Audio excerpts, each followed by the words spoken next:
Good morning, everyone. Welcome to Conversations on Care, a Facebook talk show bringing together service providers, clients, our caregivers to help family better understand and cope with aging parents with chronic care needs.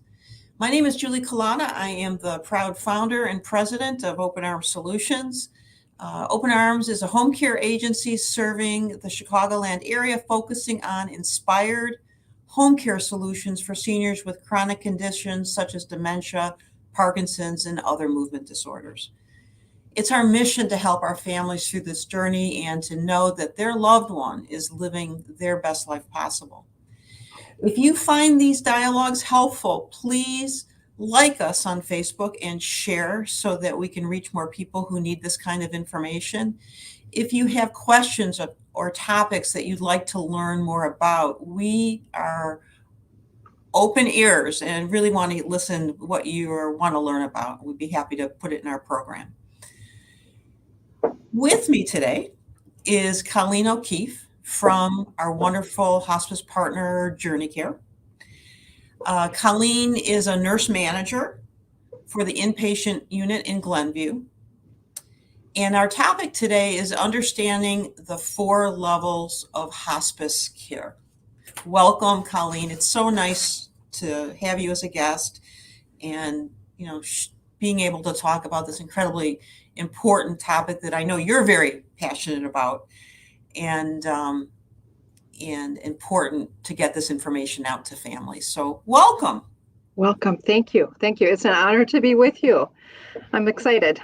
Great. I do love talking about hospice. So you and I had a chance to catch up a couple days ago and talk about this topic. And as I explained, as I said to you, your commitment and passion to this, to families, comes through. So excited for this conversation.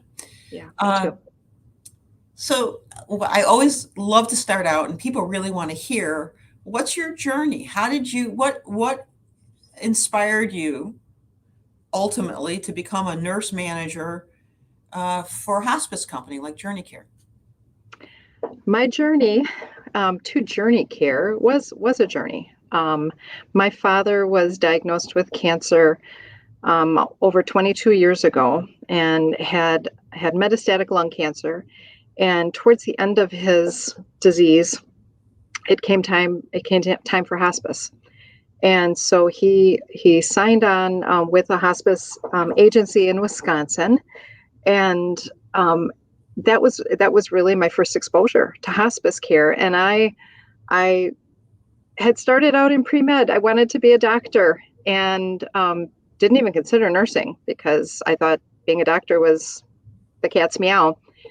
But as I watched the hospice team take care of my dad and watch the collaboration between the nurses and the physician and all these wonderful caregivers and disciplines coming together in the privacy and sacredness of my dad's home, and my dad in his last week or two kind of winking and saying, "You could do this. Have you thought about going back to school?" So it was around that time that I took him up. I took the challenge, as I often did for my dad, and went to nursing school and became a nurse. Found JourneyCare through a job fair in the community, and was hired on the spot, and have had lots of different roles here with JourneyCare, from nurse case manager in the field, loved being in the field, to resource nurse, to quality compliance nursing, to staff nurse here at the unit, and now a nurse manager here. So it's been, I think I owe my hospice nursing love and experience to my dad. God bless him. Yeah. What a great story. Yeah. So just double checking the audio right now. I'm hearing some feedback, Sarah. Maybe it just stopped. So thank you, Sarah. It was a slight echo, so I apologize if that's coming through still.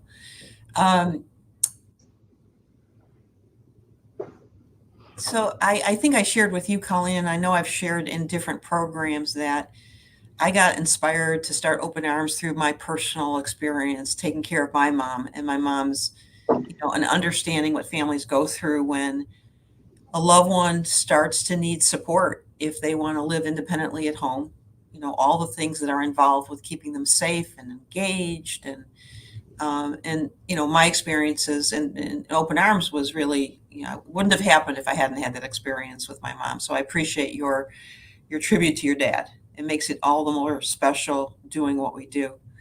And I also explained to you that my mom's journey ended in hospice care. And I was incredibly, like you, taken with the level of compassion and tenderness and for the whole family, from the doctors to the nurses and in particular, there's a couple of CNAs that I will never forget, that were incredible. The music therapy, the chaplain that came, all those things, that interdisciplinary team that just wrapped themselves around my family, was extraordinary. So, like you, I'm excited and very passionate to make sure everybody understands. Let's talk about,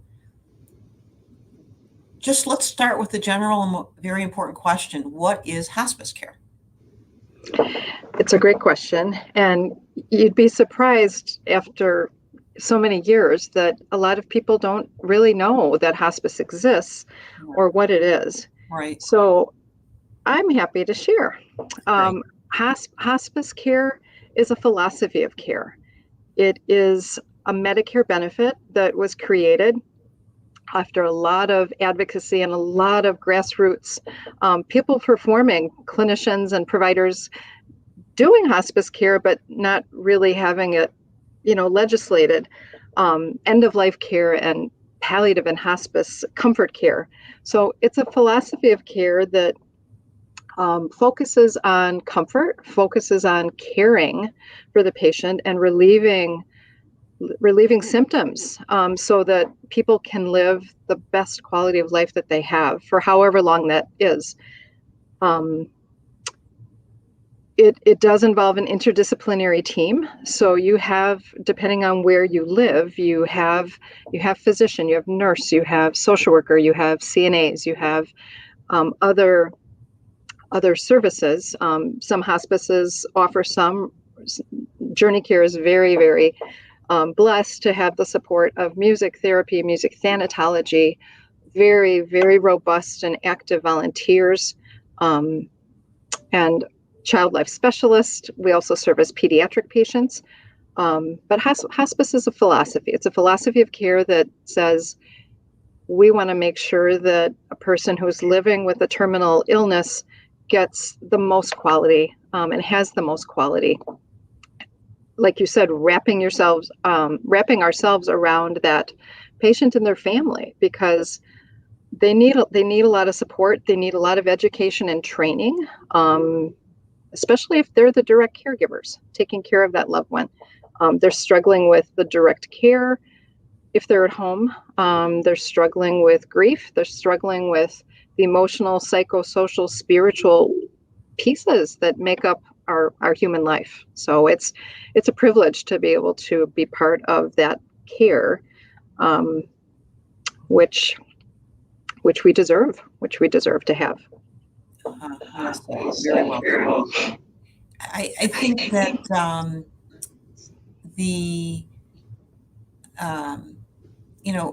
in my personal experience, and I know for some of the families that we care for, when the doctor said to my family, it might be time to consider hospice care,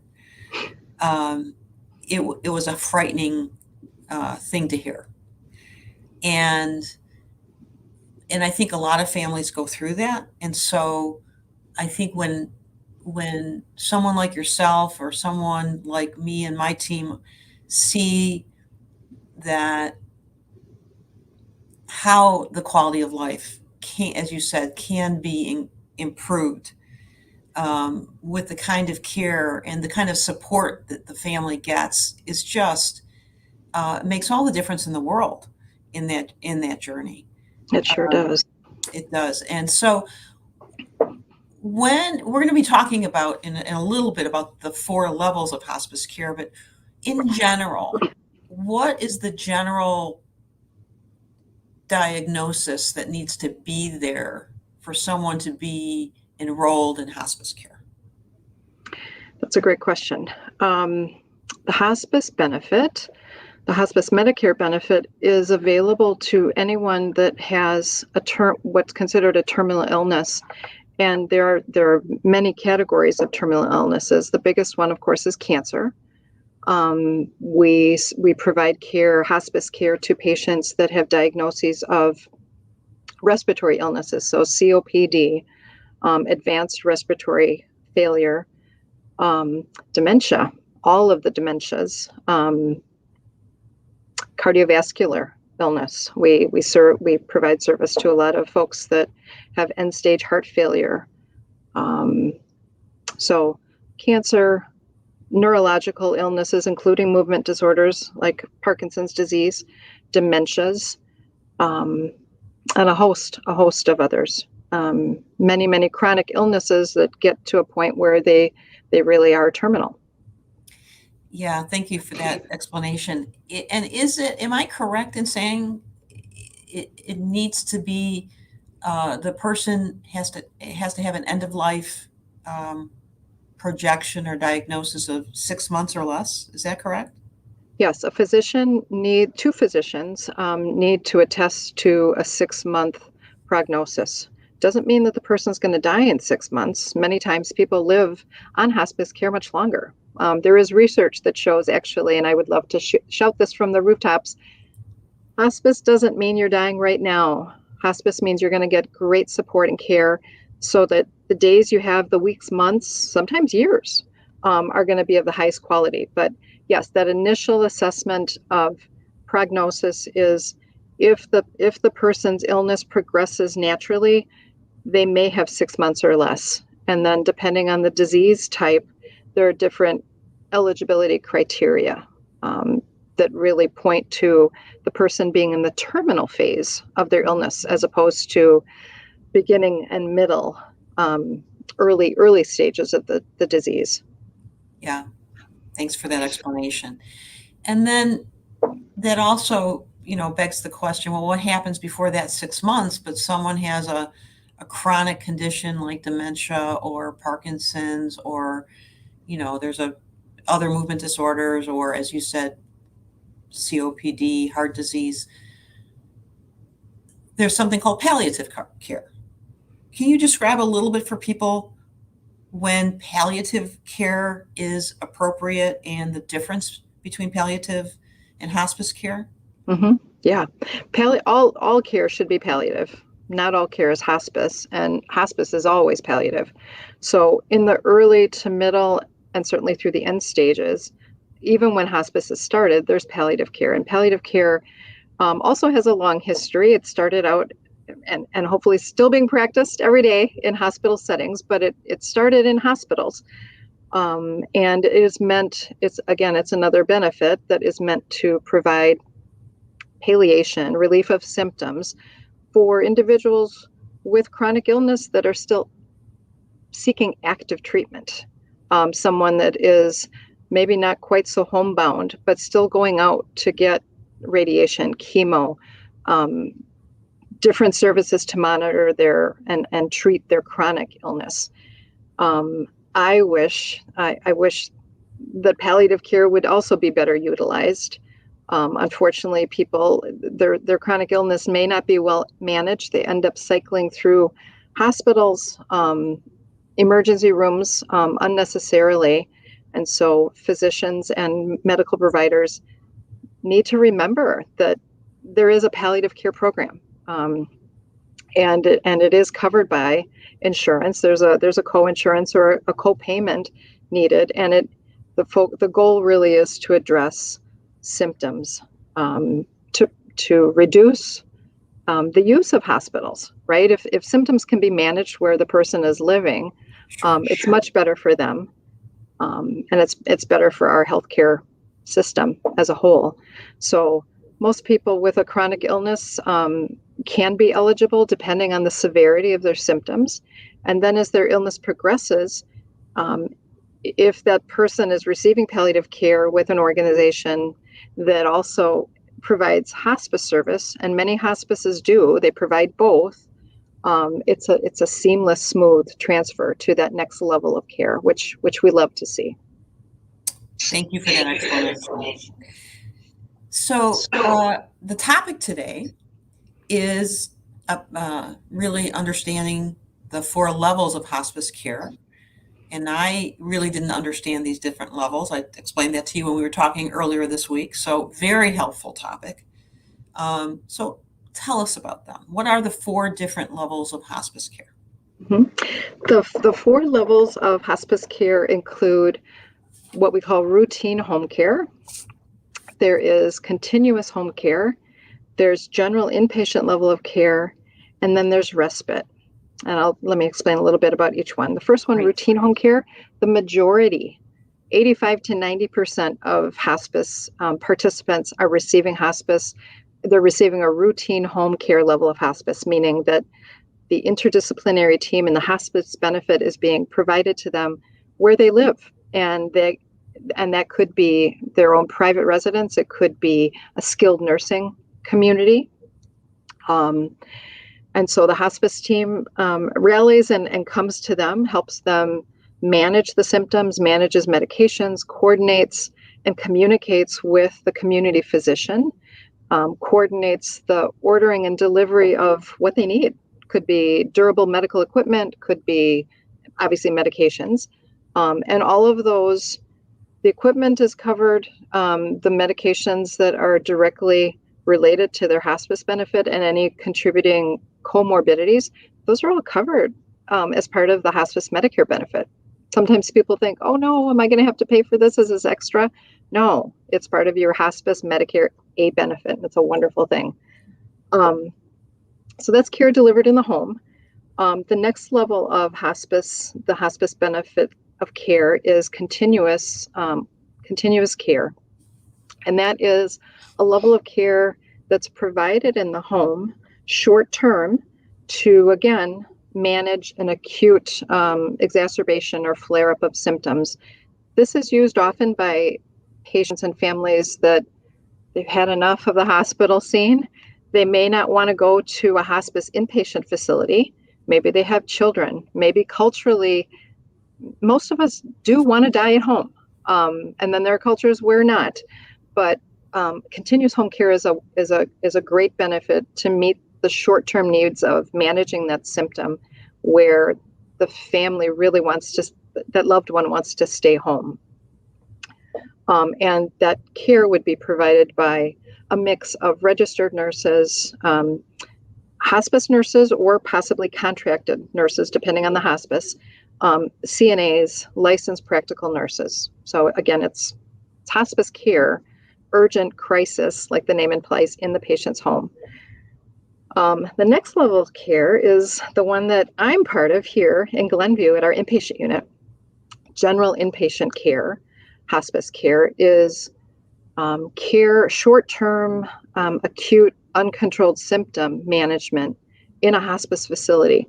It can also be provided in a hospital setting.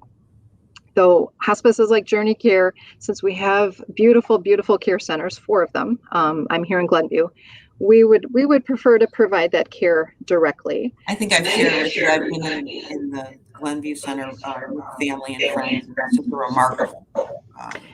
It's a beautiful, beautiful, serene, peaceful place. And really not that hospitals have come a long way. Some of them don't even look like hospitals. They look like mini hotels. But it's private, it's quiet, it's peaceful. And again, short term. So individuals that are coming directly from hospital, let's say, or from maybe they're receiving routine home care, they're coming to our inpatient unit to get a tune-up, if you will, get that symptom, get that pain, get that shortness of breath, get the nausea, vomiting, get the anxiety, restlessness, get that complex wound addressed.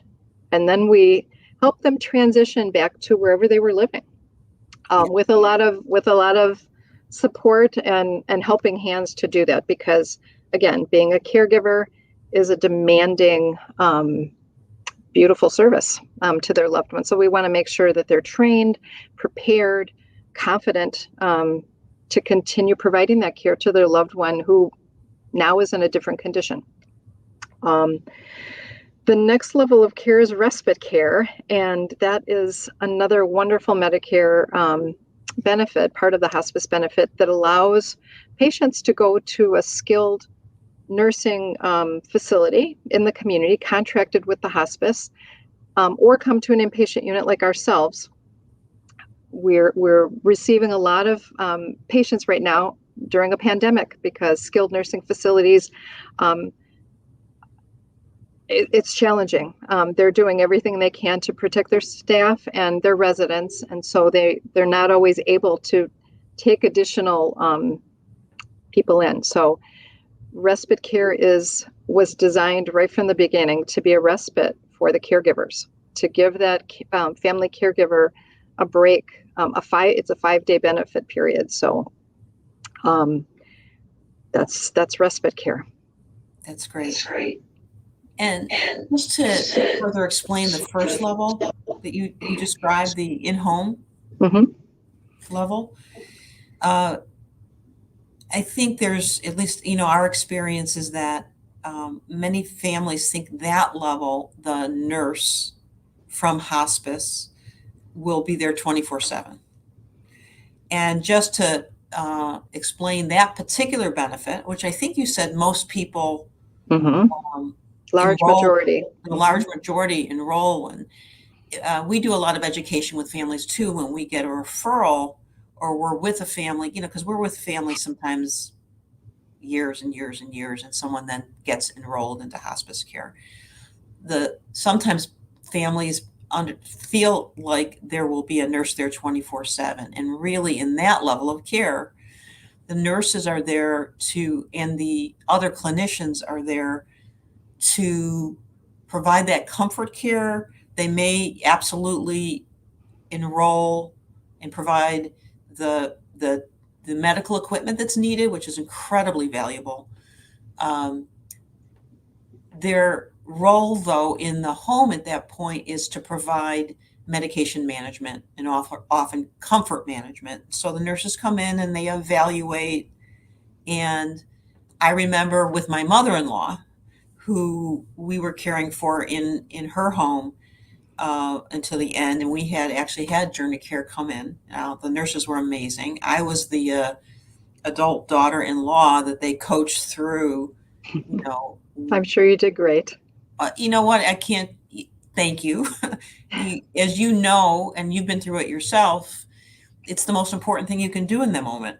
And to have a coach like a nurse come in and say, okay, this is what you need to do. I'm going to lay it out for you. But this is how you need to do it, is incredibly valuable and reassuring. The thing, though, that they go away, and if there's, sometimes families want to be able to take care of their loved one.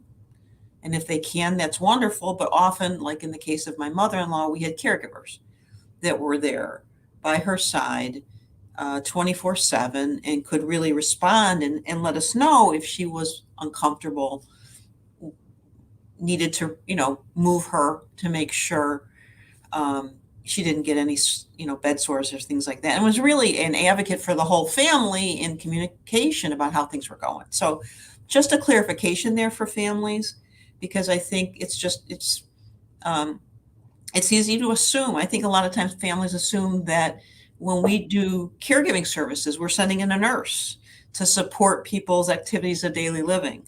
And that's not the case. We provide well-trained, compassionate caregivers that do that. And when there's a nurse needed, then a nurse is provided. But most often the care is not provided by a nurse. So I thought I just wanted to clarify that for folks.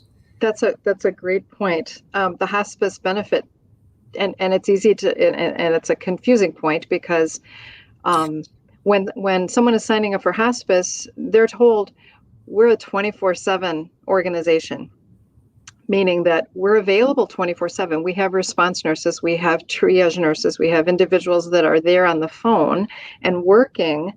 But in the home setting, we're a spoke on their care wheel. So we're going in and managing on site. We're supporting, we're training, we're coordinating, we're providing care while we're there. But the Medicare benefit does not provide for hospice is not a caregiver. Hospice is not a provider of caregiving unless you're at the GIP level where we are. We're a facility. We are providing that care 24/7. And describe GIP one more time for the viewers. Yeah, general inpatient. So I like to say a hospice facility is like hospice ICU. It's like a hospital, but not like a hospital. Like a hospital in the sense that you have the whole team here. It's a 24/7. We don't close. We're 24/7 compared to routine home care where you, the family, and you as a hired caregiving agency, agents, caregivers, you're providing the direct care. The hospice team is there to support you in providing that care. Yeah, thank you for clarifying that. There is a question here. We're almost out of time, but I want to make sure we get this in. The question from the viewer is, if you're already working with a trusted physician, do they become part of the hospice team? Yes, they do. And that's an excellent question. We ask that up front. I hope every hospice is asking that up front, because when you have a trusted physician, other than you yourself or the family, who knows that individual better than their trusted doc? So we will ask the physician right up front, especially if they're the one referring their patient to us. How active do you want to be? How much, what would you like your role to be? Do you want to be the physician writing the orders? Do you want to be the physician? Will you visit the patient, continue to see the patient at home? Or would you, what kind of partnership do you want this to be? Sometimes families say, mom hasn't been to her doctor, hasn't seen her doctor, her PCP, primary care physician. It's really been the oncologist, or it's been the cardiologist. And the same thing, we'll reach out to them. How active do you want to be? Most people say, go ahead, hospice. You're our doctor now. You're our care provider at this stage in mom or dad's journey. So yes, we welcome. We definitely want to partner with community physicians. Yeah, that was a great question. Yeah. You said something to me that I think it was this morning when we were talking that really resonated with me. And that is that, when we come into the world with a lot of support. And our families get a lot of support when we come into the world, or we bring a family member into the world. And you made the point that when it's time for us to leave the world, it's really incredibly vital for us to have people there for us and for our families, to support us in that journey and to support our families in that journey. And that is, the incredible role that hospice plays. I will say that it's an emotional time, and it's a time when, though, you realize that, families, when there's the proper support and care for a loved one, then people can be families, and they can, that whole burden and fear of, oh, am I doing the right thing is my, what's going to happen next in this journey, which is always a very scary thing if you don't understand that. But when you have a hospice provider who is coaching you and sharing and educating you, then, at least my personal experience is that you can just be there for your loved one and not have any of those other things on your mind or worries. Know that, everything's being done for that person, and their journey to that next step, to that next place, is going to be as comfortable and as smooth as a transition for everyone, for the individual and for the whole family. So I thought that was very well said. I know we could talk about this.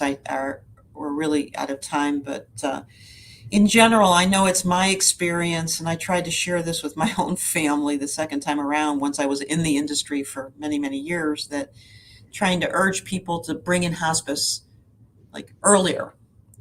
And you and I both know that in our experiences, how many times families have said after the fact, "Oh my gosh, I wish I would have called hospice earlier." Because then once they understand the kind of support that's there, they realize the benefit that would have been there for their whole family. So I hope this conversation for people who are listening in helped everyone understand a little bit more about what hospice is. You did a wonderful job, Colleen. Thank you so much for your explanations. I think you did what your goal was, what you told me was to really educate people who are listening and really inspire them to make that phone call earlier than they might have before listening in on this. So thank you so much. Thank you. It was my pleasure. And yes, please don't be afraid. This is an important, valued benefit that I think everyone should be accessing. And people have asked me, "Oh, being around people that are dying that must be really sad and scary." And over all these years, I still smile and say, you know what? People that know that they're dying know how to live. When you accept and get to that point where, and we know our time is limited in this world, those are the people that teach me so much. I see their joy, I see their resilience, I see their strength and their courage, and it motivates me as a human being and as a hospice nurse. So don't be afraid. It's an important benefit, and we're here to serve you. So thank you. Thanks for the conversation. It was wonderful being with you.